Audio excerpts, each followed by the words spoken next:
Lukaku is the most Banku striker in world football.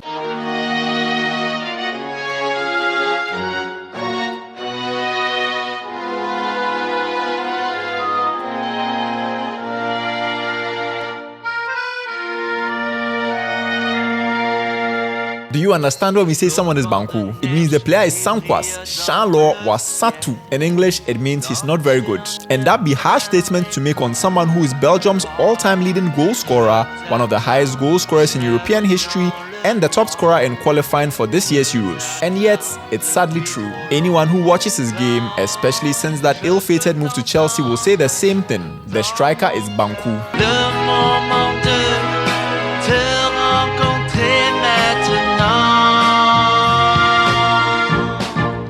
So before we start bashing Lukaku, make we talk small about why Lukaku has the goal scoring record he does. Firstly, make us start by saying that Lukaku hasn't always been Banku. As for Lakaka, he only arrived recently. Before that, then we did watch Lukaku for Everton, for West Brom, for Inter Milan, then small for Man United. And your man was flying, Chale, goals galore. Why? Because Lukaku had the physical traits to dominate. He was strong, he was fast, he was two-footed, and he was good in the air. Sounds like the perfect striker. Then he spunk teams, they rack up the goals, they bully defenders. So now we move on to why Lukaku is Banku.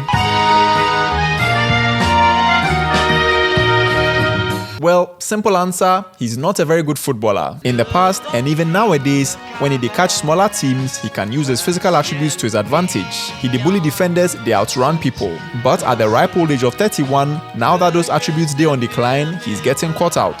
Banku finishing, Banku runs, Banku touches, Banku passes, Banku positioning. These things all day on show, especially if you know the field dominate your opponents. I beg, just watch any of the elite strikers for world football. If you don't have pace, then you have to be an outstanding footballer. Kane and Lewandowski are prime examples. It be the reason why, low-key, if you watch Lukaku in best performances in his prime, it was against smaller teams. Then your man said they take him body, they shake the kiddies. You saw this from the time that he did the academy safe. Then this be an under 12 game more. Watch Lukaku then watch the other kiddie. But we all know, see, father time catches up to everyone, and now that he's the age that he's at, it's showing up even more glaring against lesser oppositions.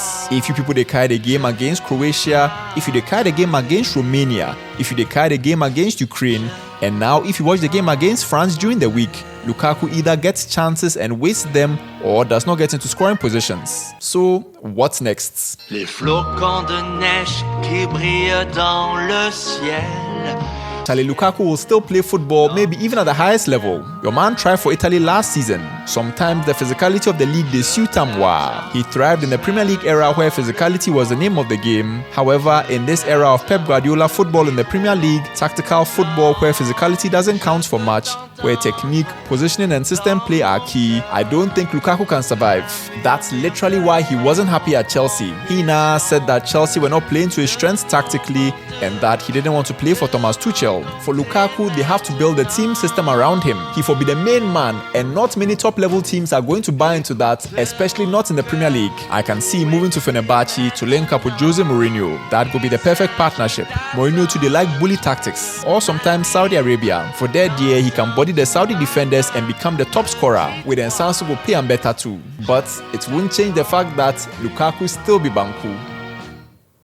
So Chale, if you enjoyed this video, I beg consider leaving a like and subscribing to the channel. We want hit 1,000 subscribers by the end of the year, so I really go appreciate them if you subbed. Thanks for watching, and we go meet for streets next time.